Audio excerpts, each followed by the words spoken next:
if you're in New York, this is a bus. Oh, is it? Yes, in New York. It's like mine's a medium-sized truck. Yeah. And you can just change angles or whatever. Mm-hmm. Yeah. Whatever you feel like doing. Get artsy with it. Get artsy with it. Go down low. Go down low. Yeah, that's, we finally got it. It's got a broken arm, so... Oh, does it? Yeah, That's they're- still pretty good.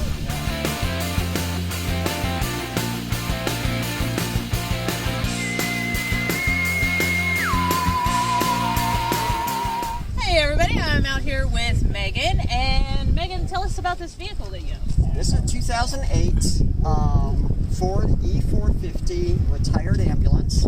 It served Oshkosh Fire Department for about 12 years, and finally I bought it in December of 2021. Nice. So you've been living in it how long now? Since Off then? and on over the last year.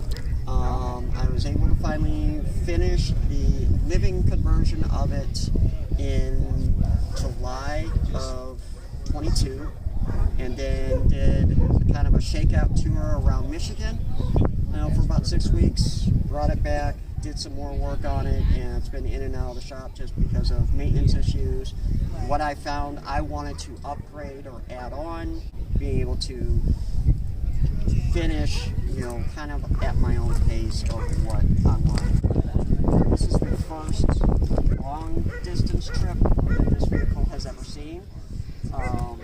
This is a Flatlander, and not designed. It was designed for city work, not taking the mountains. So it's been a little bit nerve-wracking. Yeah, how was the mountains? Well, I didn't go over the big pass. I went, to come to here. Down? I went down to La Cruces and around. I've nicknamed her Amber. That was my future daughter-in-law's name for her, and it stuck. That's a good name. Yeah, and she didn't quite like going up through the Texas Canyon Pass, from La Cruces into Tucson. Yeah. She complained a little bit, but other than that, really no issue. So one of the big things is, with ambulances, you'll have, the big oxygen cylinder in there for the patients. Yeah. It makes it a perfect opportunity to put in propane. Love this. Really good, Megan. Yes. Yeah. I love that. I do a lot of snake photography. That's how I got into nature photography, is actually handling, photographing, and releasing wild snakes. So these were a must to bring along, especially out here in the West. I don't know if I'll be able to get to see any, wild reptiles, but It's been a little chilly still. Yeah, I'm crossing my fingers. I'll still be in the area when it starts warming up, and some of the snakes will start coming out of hibernation or whatever. Having an axe handy, a shovel, and then just to kind of keep the theme of a fire department ambulance, and some of the tools I used to use when I was on the department. I do have a few fire department tools. I will probably never use them, but it just adds to the aesthetic of the rig. Oh, yeah. And you never know. Yeah. I mean, I'm well over prepared for almost any situation that I may, come across, especially being out here far away from any type of emergency services. Yeah. I not only have this fire extinguisher, I have another one in with my tools, and then I also have one inside, just as like a kitchen one. Oh, yeah. So I have multiple, ways. I have cribbing, jack stands, stuff like that. It's one of the things that I really, really needed being on the road. I've done 2 minivan conversions and realized that I tend to take way too much stuff on trips. So I wanted the space to take everything with. But I also, in one of these kids, I need to be prepared for everything. I have that. I spent time on the fire department. I spent time as a paramedic. Still that and mentality. That mentality of not wanting to be without. This back cabinet is all my water storage, my gray water, and then also additional diesel for my diesel heater. Camp grates, just extra cleaning supplies, water filtration. I even have a drill pump that if I come across a water source, I can actually pump water. Fancy. Yep. Because if you're in a pinch, you can I can just go to any water source and take my drill and that's good. pump. Yeah. That's good. Nice. That's what a solar Do you setup. want to show it? So I do have 400 amp hours in batteries. These are the self-heating that's good. ones. So if I am in a cold climate, they will still be able to charge. 2200 inverter. That way I can run anything I need off of that. Average hair dryer is 1800 watts. Okay. The next one up that I liked was 2200. That was available that I could get. It's like, okay, 2200. That's what you got to do. You got to find what's the thing that's going to draw the most that I really want to have, and then just go a little bit above that. I have 4 100-watt solar panels on the roof. The biggest things I wanted to do with this rig was keep the aesthetics so it still looks like a department vehicle. Yeah. These folding steps did not come with the rig. Yeah. I do too. As soon as I saw them, I was like, I want to climb. Yeah, you can. So these two actually came off an old fire engine. I don't know where they came from, but they came off an old fire engine. Okay, so you added this on. Yeah, all 4 of these steps I add on. These came off of Amazon, but these also act as a handle to get up. So first step and then up. This way I can get up to the roof, clean the solar panels, do other work. This wasn't a requirement that if you bought this, you had to change anything. No. That's amazing. Whereas with the school buses and stuff, you're required to pay. Depending on the state and your insurance, the insurance dictated that I had to take all the lettering off the vehicle. Right. Illinois is where this thing is registered. I had to remove, not cover over, remove the front lighting. That's what I was told. Okay. So on the front, you won't see any of the lighting. There are a company that was able to order custom pieces of metal, aluminum, with the holes already drilled for the screws, paint them black, and replace the lights with just the metal. Nice. So it's a really just clean look. If they're not painted over, I'm not going to run the risk of the paint scratching off and looking tacky later on. I still have them in a garage, with my parents, so I can just put them back on and redo them. I love that. I've had my mechanic redo the lighting back here so that one set is connected to the brakes. The other ones are connected to just the hazards. Just the hazards. Just the hazards. Oh, well, that's actually better. Yeah, because I wanted visibility. Right. Because these brake lights and hazards are so low on this vehicle, if one car is in between me, you're not going to see it. Right. So I wanted visibility. Yeah. No, that's great. Yeah, so they were able to rewire them off the main grid, and then so they're working off of the brakes and the hazards. I had to remove all the lettering, but I put the keep back 200 feet back on. Even 200 feet is still a little bit too close. So do you have air brakes or regular brakes? Just regular brakes. Regular brakes? Yep. Okay. Yeah. So how much does this weigh? It's rated between 4 and 6 tons. With everything on it, I'm right, I think just over 4 tons. So I have a lot of my outdoor, stuff in this, some of my activities, some extra firewood, a portable stove and butane. I keep the butane in an ammo box for just another layer of protection. And then my diesel heater. When I put this in, I lost a lot of space. Because everything's got to be so far away from other stuff. It killed me. But if you want to come around, I know I'm going to get grief about this. Oh. People think that, the intake for the combustion of the diesel heater has to be vented, you have to be pulling from the outside. This doesn't. This cabinet has this vent and one up there. I still have to replace the vent cover. But the inside here is hollow. Okay. And I'll show you on the inside that I'm using the hollow portion of this vehicle to draw from. Okay. So this is actually for the intake of the actual air that goes out to the living quarters, and for the combustion intake. It's pulling air from the inside. This is not a sealed compartment. One person here say, well, that has to be on the outside. No, it doesn't, because it's not a closed compartment. Tell them about Meggan. Yes. Tell them about I did my research. So this is actually pulling clean air especially in dusty environments like here, you can really screw up the heater. Is if you're pulling dust into that combustion compartment. Oh, right. Yeah. You can really, carbon up. Hey, everybody. Check your filters. Yes. These things expensive and the buck to put in. I didn't want to screw it up. Understand. Yeah. Understand. Yeah, that's why you just keep doing the research until you feel comfortable enough to, no, I know what's going on. Yeah. And again, using, the door for storage. One of my favorites. I haven't had a chance to use this yet, but I've used the hot dog, and then just because my wood's here, another smaller hatchet. And then water for the campsite. Also, if I'm, was up in Michigan, it was really beneficial to wash the sand off my shoes and feet and stuff before I now get you into can the pressurize it with that. Yeah. Yep. This one, I just have some water gear. I have some stuff to have some fun with. So this is so much storage. Yeah, this compartment is actually accessible from the inside. Oh, good. That's nice. So I have extra water, my medical gear, rescue rope, just some go bags. That way, if I do end up in the hospital for whatever reason, I need somebody to come out. It's like, just go out there and grab the green bag. And then my 3 commercial truck batteries that this thing operates on is down there.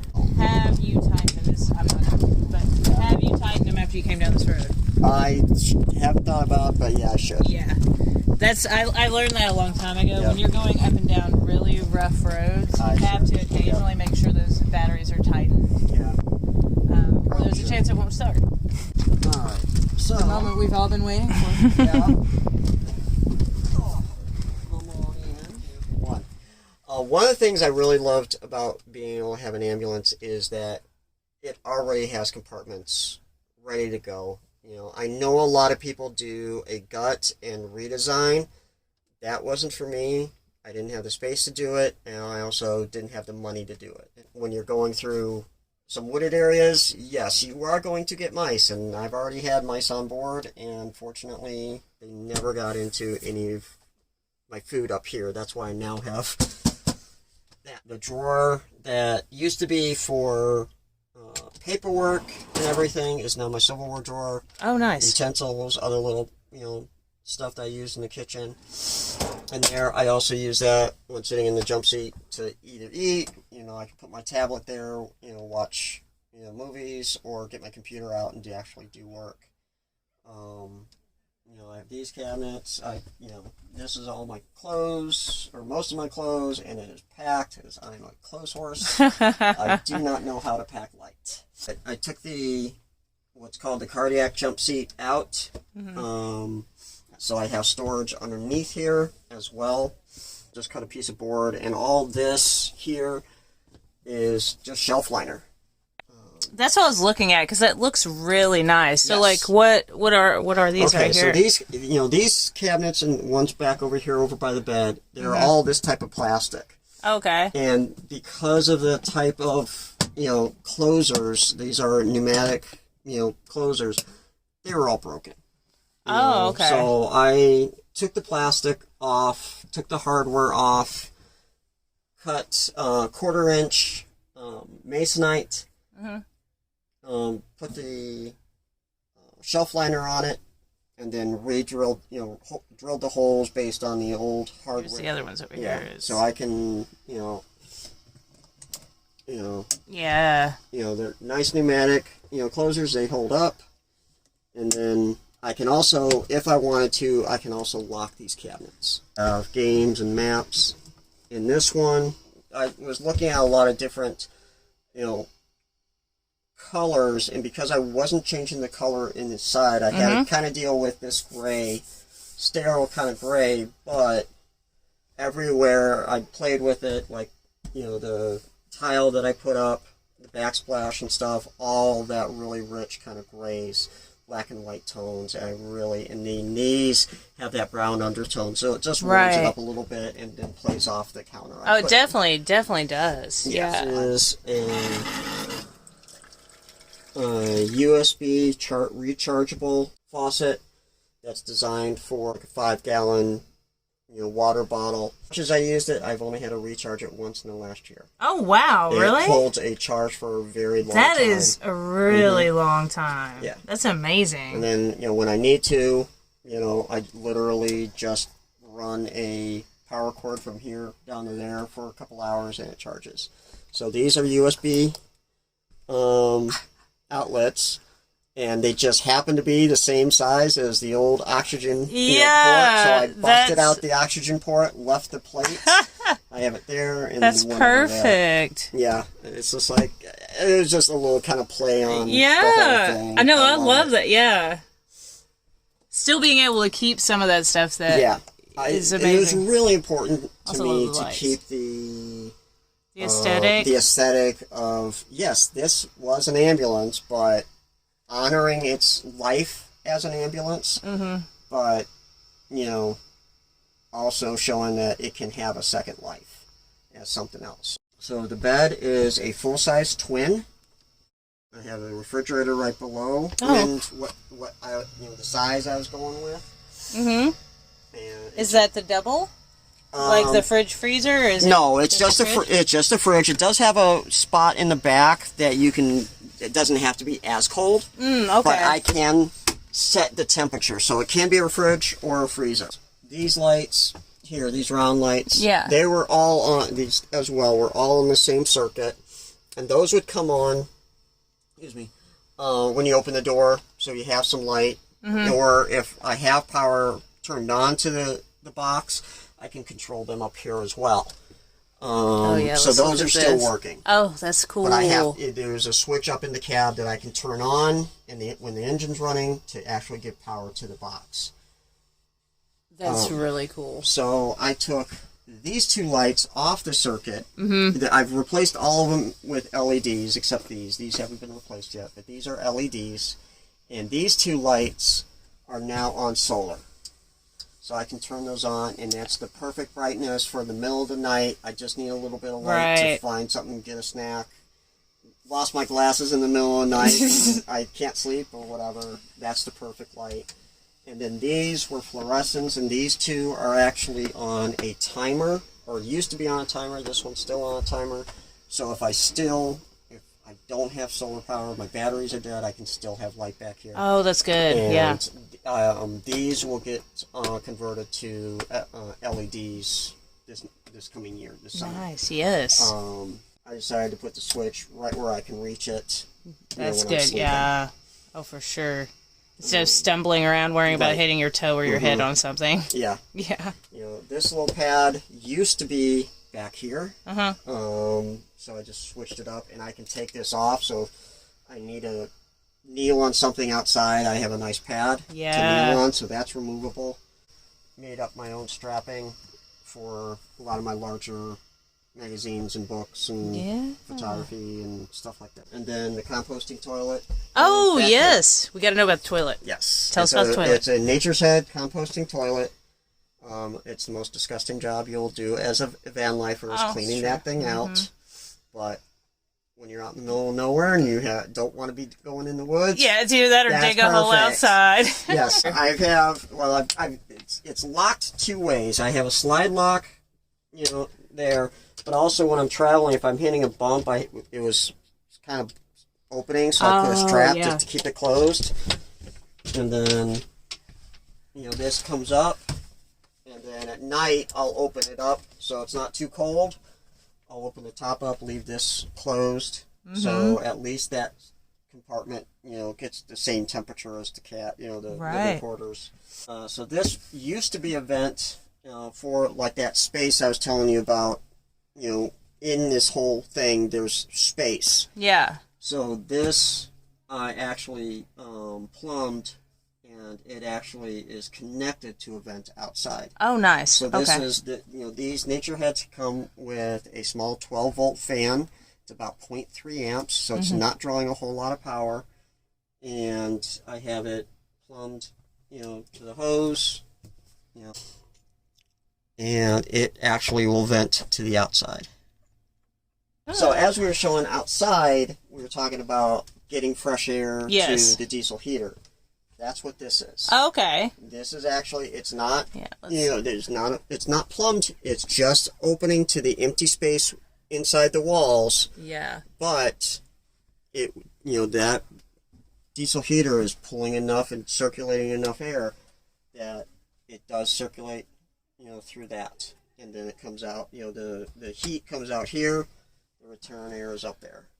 And it works beautifully. I also have a max air fan. It's reversible and has a thermostat on it.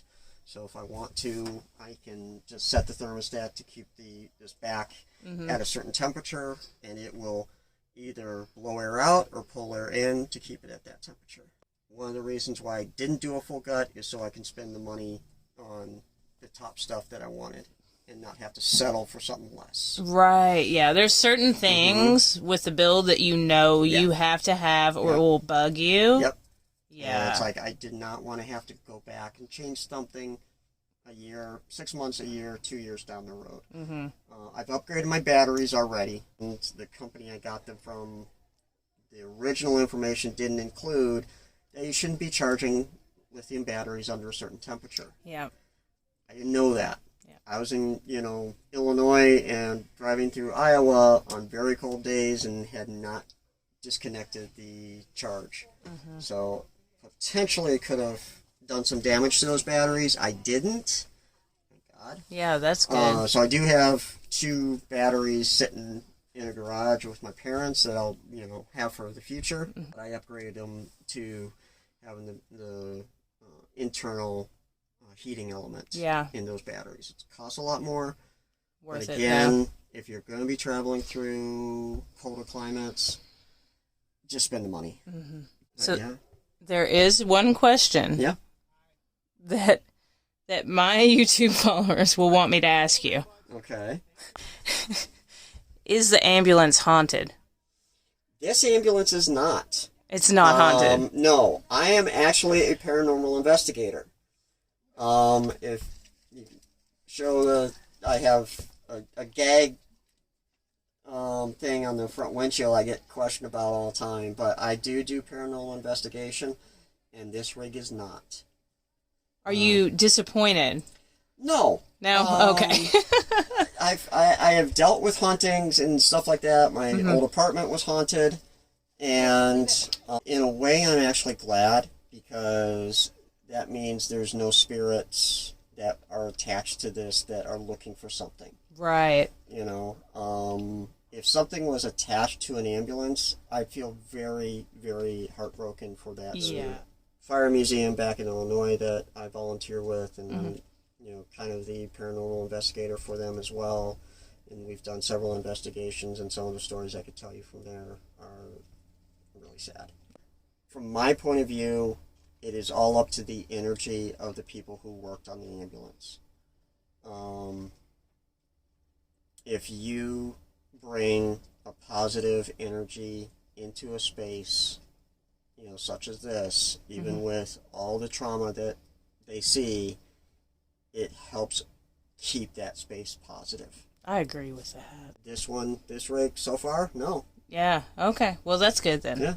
Thanks so much, Megan. You're It was welcome. great seeing your rig. Thanks for introducing us and having us inside. Yep. Also, if you'd like to go over, where can people find you?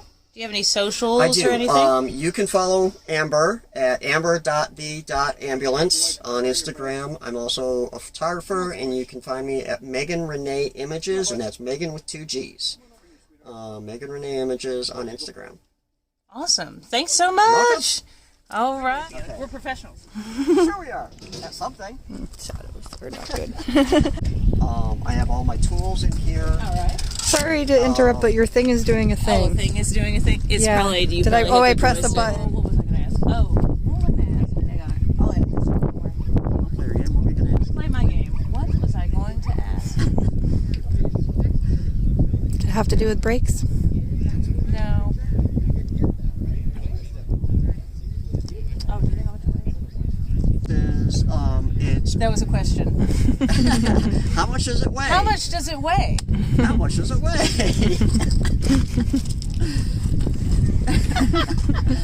Let me try that again. Let's try to look. 3, 2, 1.